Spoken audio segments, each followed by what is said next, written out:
jolasteko. Toy Story jolasteko.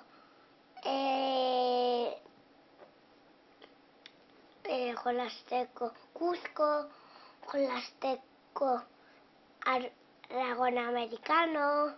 Bueno, ikastolako lanak eta informazioa jaisteko eta bideoklipak eta ikusteko eta horrela.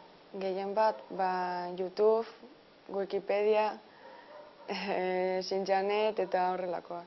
Messengerra lagunekin hitz egiteko eta Twentia argazkiak igotzeko eta lagunekin ere elkarrizketa egiteko. Bezeroekin harremanetan egoteko egun hasten denetik ofizinera heltzen naiz goizeko 9etan edo eta 7 arte etengabe nago bezeroekin mailak aldatzen.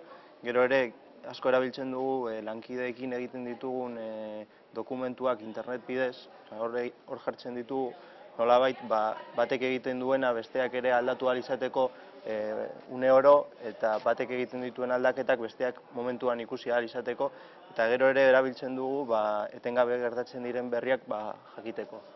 Gauzak ebaitik erosteko, gauza batzuk erosteko, eta normalean korreo elektronikoa edukiteko, eta oporretan edo joaten garenean beti begiratzen dugu zeo zer. Nahi dugunean bidaiak hartu edo bidaiak egingo dugunean beti begiratzen dugu non dauden lekuak edo lo egiteko lekuak, ze furgoneta batekin bilatzen dugu, eta begiratzeko lekuak gehien bat. Bueno, yo uso internet para estar en contacto con mi familia.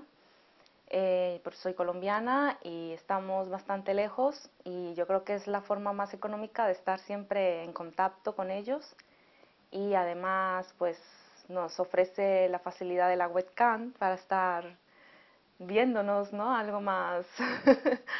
Ver mis cuentas del banco, ver las noticias, el tiempo, si... A veces también me da por mirar localidades, Durango, particularmente el plano de Durango, o por vía satélite Durango, o Bolivia, de donde es Julia, la mujer. ¿Y qué más? Hay más cosas, pero ahora no me acuerdo. Pa, pa, pa, pa, pa, pa.